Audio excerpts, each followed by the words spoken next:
J'ai monté 4 business d'affilée qui ont tous fait plus de 10 000 € par mois minimum et dont certains font aujourd'hui des centaines de milliers d'euros par mois. Et dans cette vidéo, je te partage comment j'ai fait et surtout les leçons que j'ai tirées qui m'ont coûté très cher pour que toi tu puisses lancer un business sans faire ces erreurs-là et aller beaucoup plus vite. Alors j'ai lancé mon premier business à 15 ans, il s'appelait Panama Caps et c'était tout simplement une marque de casquettes. Et en l'espace de 1 an, on vendait dans 5 magasins dans le sud de la France, à Aix et à Marseille. Tout le monde à Aix nous connaissait, il y avait même des célébrités comme Kungs et des mannequins comme Tilan Blondeau qui les portaient. Alors pour trouver nos 10 premiers clients, ça a été plutôt simple. Il fallait évidemment le produit, donc j'ai littéralement tapé impression casquette et je suis tombé sur un site qui s'appelait casquetteprint.fr à l'époque. J'ai créé un logo, on a trouvé un nom avec mon pote complètement au hasard au CDI. J'ai produit 20 casquettes et une semaine après, on est arrivé à la cour de récré avec toutes ces casquettes là et on a tout vendu en une récré. Et en fait, ce que j'ai fait pour réellement créer de la demande, c'est que je suis allé voir des gens qui étaient populaires, donc certains que je connaissais déjà, des mecs populaires du lycée, je leur ai dit écoute, porte cette casquette, je te la donne gratuitement, mais juste, voilà, porte-la.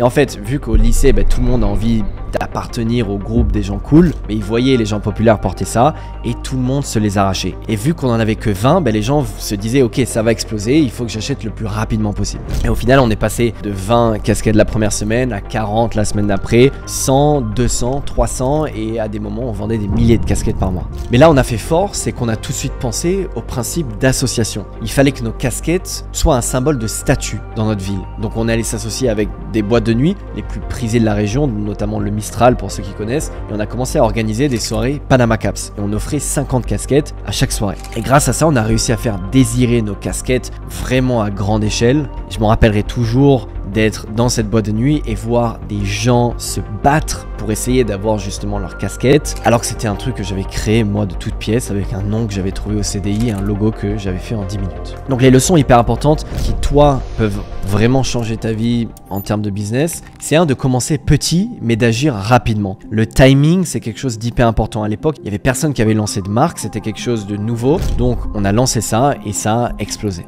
Donc surtout, c'est essentiel de ne pas passer des mois à tout planifier, à vouloir que tout soit parfait, parce que dans tous les cas, ce sera pas parfait. Nous, on a changé après des logos 3 ou 4 fois, on a changé notre stratégie de croissance 2 ou 3 fois aussi, et c'est pas pour autant qu'on n'a pas réussi à lancer un business quand même hyper sympa.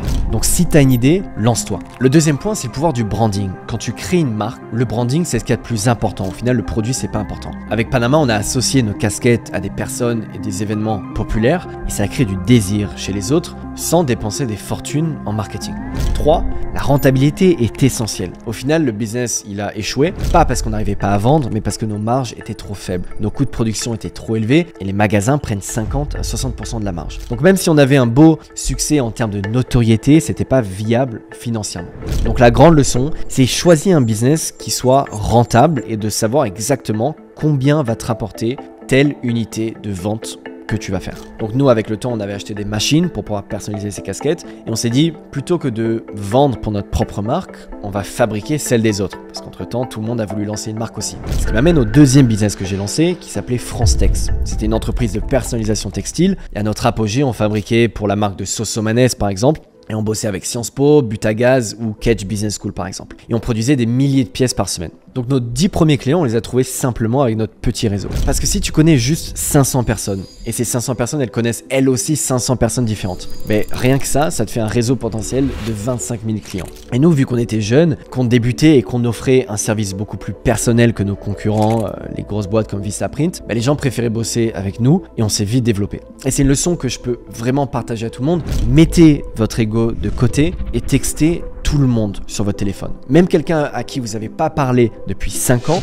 ça pourra devenir votre premier client. Alors ce qui nous a vraiment fait exploser, c'est d'avoir pris des commerciaux qui s'occupaient eux ensuite d'aller démarcher des entreprises, des écoles, des associations pour vendre des services. On avait une approche hyper humaine et personnelle et ça a tout de suite plu. Donc les leçons que j'ai tirées de ce business qui seront hyper importantes pour toi, c'est 1, t'as pas besoin d'avoir une idée nouvelle et géniale pour faire de l'argent. Tu peux juste prendre un modèle qui existe déjà et faire un peu mieux ou un peu différemment. Donc choisis un chemin où tu as le plus de chances de réussir, pas celui qui te paraît le plus sexy. 2, c'est très important de comprendre ses faiblesses et de trouver des gens qui peuvent venir combler ses faiblesses et de faire des partenariats. Notre commercial, par exemple, lui, il connaissait 2X, mais il était mauvais en business. Donc, il n'avait pas de moyen de faire de l'argent. Donc, lui, il connaissait tout le monde. Nous, on avait le business. Quand on s'associait, ça faisait quelque chose de très rentable. 3, la troisième leçon, c'est d'avoir compris l'équation de l'argent. L'équation de l'argent, c'est argent égale valeur fois ta marge, fois ta visibilité, fois le taux de conversion par rapport à cette visibilité. Donc la valeur, c'est quel problème tu peux résoudre. La marge, c'est quel bénéfice arrives-tu à tirer de ce problème que tu résous.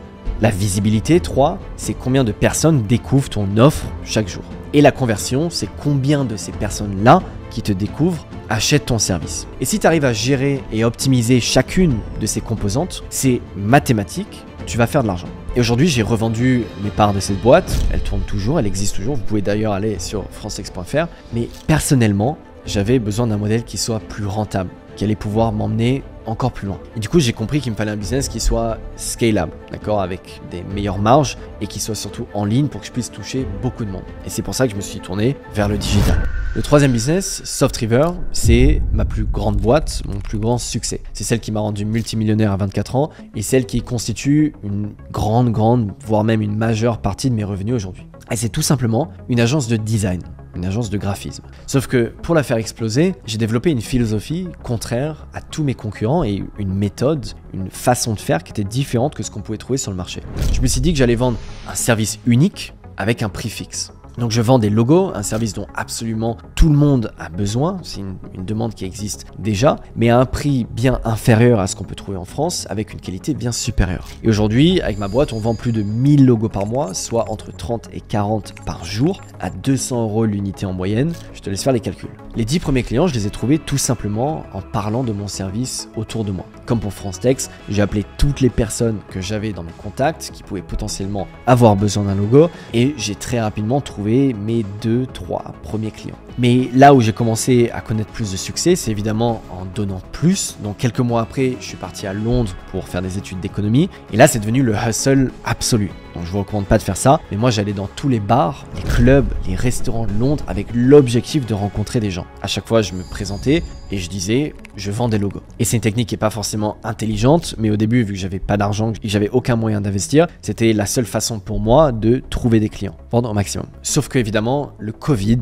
est vite arrivé et j'ai dû retourner vivre chez ma grand-mère. Et pas le choix, il fallait que je vende en ligne. Et même si c'était compliqué au début de développer ça tout seul, j'ai vite compris que vendre en ligne, c'était ce qui allait me faire exploser. Alors j'ai continué petit à petit, je me suis mis dans différents réseaux et depuis j'ai développé ça à grande échelle avec mes équipes, une structure d'acquisition qui me rapporte des clients en automatique, notamment en utilisant les plateformes comme Fiverr, les publicités en ligne ou les plateformes comme Pinterest ou n'importe quelle source de trafic comme par exemple Product Hunt. Donc des leçons de ce business j'en ai tiré énormément, ce serait trop long de toutes les faire, de tout vous apprendre dans cette vidéo, mais j'en ai gardé 2 qui sont essentiels.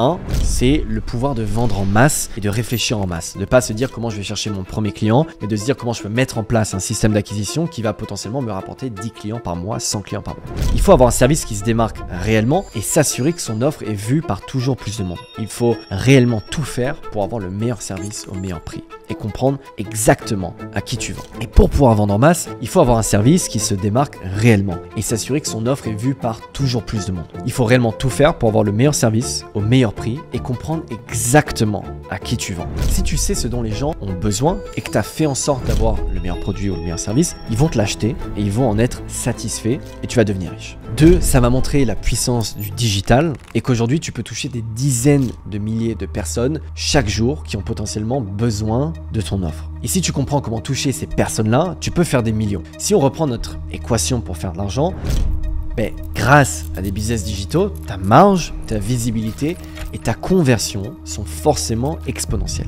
Et donc après avoir réussi dans le digital, j'ai ressenti le besoin de partager mes connaissances entre mon premier business et là où j'ai fait des millions et d'aider d'autres personnes à réussir. Parce que réellement, il y a de la place pour tout le monde. Et même si je suis très content de mon parcours et de tous les sacrifices que ça m'a coûté, j'aurais bien aimé apprendre tout ce que je sais bien plus tôt. Et c'est pour ça que j'ai décidé de créer un programme, mais surtout cette chaîne YouTube. Donc mon 4e business, c'est ACA et ma chaîne YouTube. Depuis que j'ai eu cette volonté d'apprendre aux autres ce que j'avais appris, j'ai réussi à créer une chaîne avec plus de 40 000 abonnés et à accompagner plus de 500 personnes grâce à mon programme pour devenir un véritable entrepreneur et avec qui on génère des centaines de milliers d'euros par mois, tous combinés. Donc les premiers 10 élèves de mon programme, qui sont des pionniers, ils sont vite arrivés grâce aux premières vidéos de ma chaîne YouTube que j'ai faites. En fait, en partageant partageant du contenu où j'apportais beaucoup de valeur, en étant authentique, sans bullshit, j'ai pu créer vraiment une micro-communauté au début hyper engagée, qui me faisait hyper confiance, avec qui on était hyper proches. Et je suis persuadé que je leur rends bien. Et d'ailleurs, merci maintenant d'être aussi nombreux, ça me touche sincèrement. Évidemment, tout le contenu que je crée me coûte beaucoup d'argent,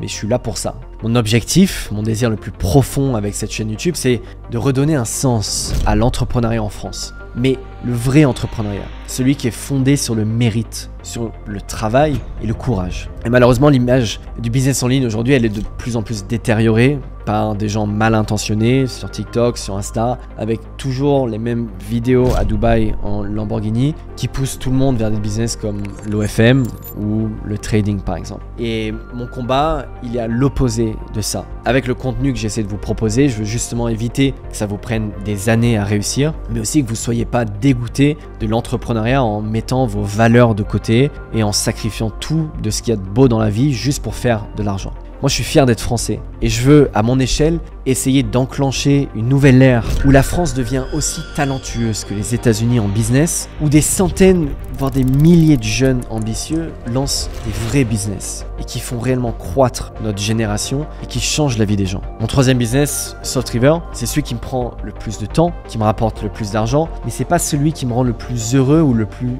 accompli. Et ça, c'est ce que j'ai compris avec mon programme et cette chaîne YouTube. Donc c'est très important pour moi de partager des valeurs saines de vie et de te montrer que tu peux réussir, que tu peux y arriver et te donner toutes les clés pour le faire tout en gardant ton honneur et en respectant ta morale. Et c'est aussi primordial de vous mettre en garde que l'argent ne fait pas le bonheur. 2, en fait, il n'y a pas de chemin vers le bonheur. Le bonheur, c'est le chemin. Et il y a cette phrase un peu cliché qui dit « c'est pas la destination, c'est le voyage ». Et en réalité, c'est encore mieux que ça. C'est qui tu deviens pendant ce voyage qui est important. Et ce qui te rendra heureux, c'est de devenir quelqu'un de bien. Et si tu cherches juste à faire de l'argent, en sacrifiant tout le reste, tu seras le millionnaire le plus misérable du cimetière. Et quand on y pense, c'est triste. Parce qu'il y en a qui sont tellement pauvres que tout ce qu'ils ont, c'est l'argent.